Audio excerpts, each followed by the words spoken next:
One of the popular debates in terms of web services right now is REST versus SOAP. When should you use REST versus SOAP or vice versa? And can REST completely replace SOAP? So let's take a look at some of the arguments and background there.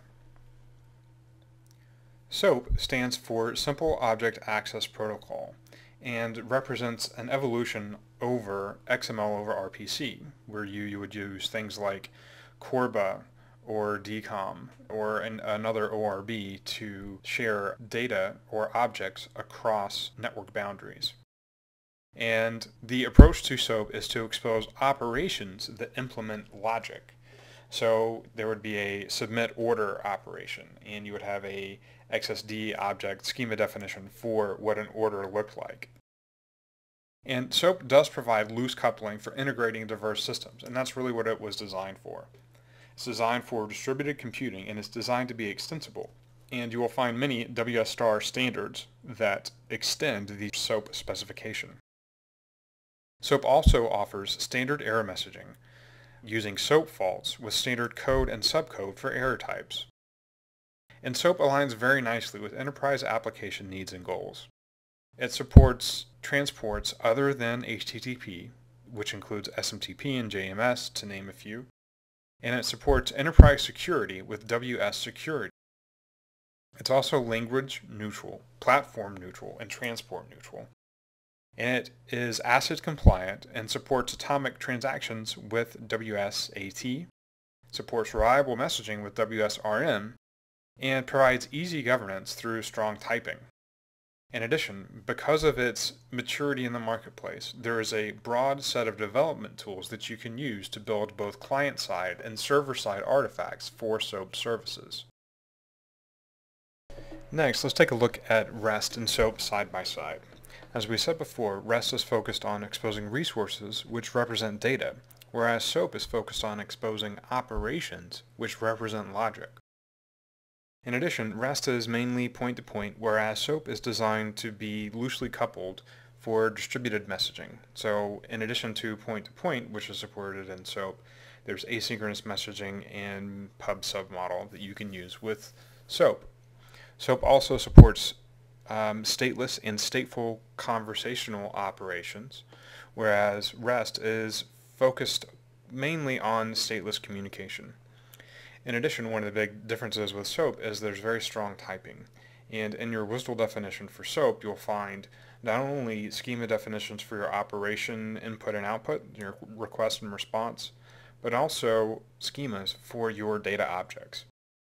Whereas when you look at REST, a WADL file provides the URIs, operations, resources, and formats that are generated by the services. So those are some of the main differences.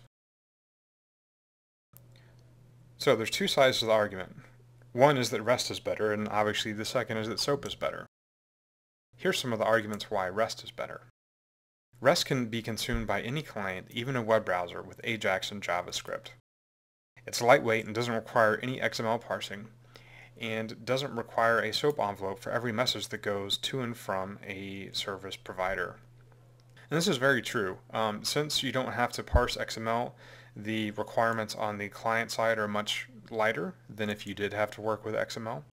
And since you don't have to provide a SOAP envelope for all of your requests and responses, then the amount of data that goes back and forth between a consumer and a producer is not as big as with SOAP.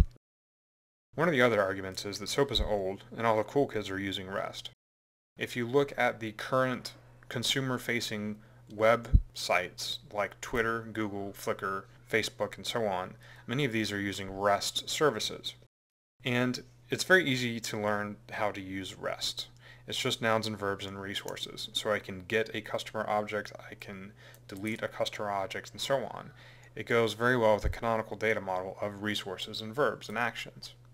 Plus, there's an argument that REST is pretty safe, that you can filter out requests that are not GET operations and then look more closely at those, while allowing GET operations to flow through a firewall more easily without too much inspection. So that's an interesting argument, as long as you stick with a RESTful model and that your GET operation only does a read and does no write whatsoever. So these are some of the arguments, and now let's take a look at why some people would say SOAP is better than REST. So one of the challenges with working with RESTful services is that it's difficult to build a client for REST sometimes. Whereas if you have a WSDL, you can easily generate client-side artifacts like a client proxy. With REST, if you're going from scratch, then you might have to write raw HTTP calls. And in addition, you have to utilize the HTTP error codes to see success or failure. Whereas with SOAP, you can use the SOAP fault, and you can also use your custom exception types and codes in order to do error handling. Plus, many IDEs currently support SOAP development, and many of them have rich features around supporting SOAP development, both for the client code and for the server-side APIs. One of the other arguments is that REST only supports HTTP or HTTPS. One of the problems with HTTP is that it is synchronous, and every good enterprise architect knows that you need asynchronous processing or asynchronous messaging in order to support scalability long term.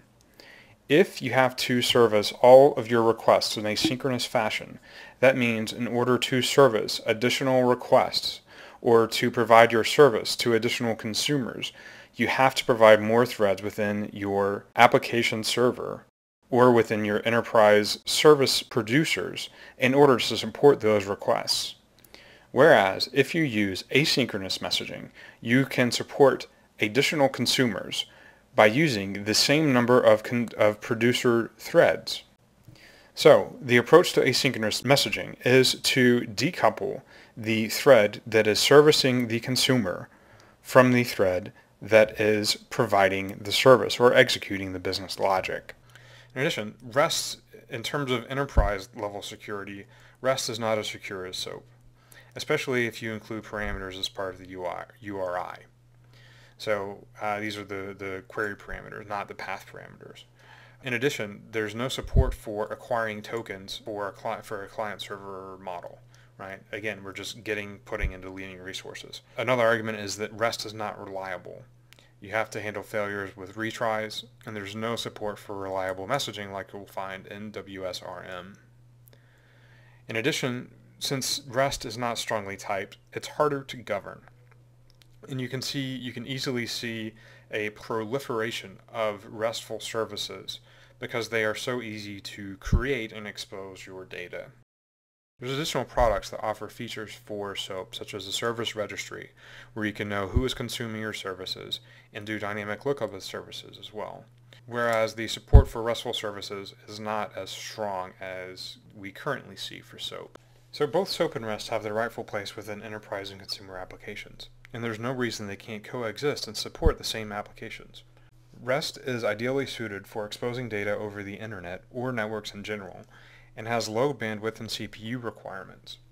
It's also good for creating mashups of different content from various providers on a web page. However, if you look at the enterprise requirements for messaging, you may find that SOAP is a better fit because it offers enterprise features like high reliability with WSRM, transactions with WSAT, security with WS Security, and asynchronous processing of messages.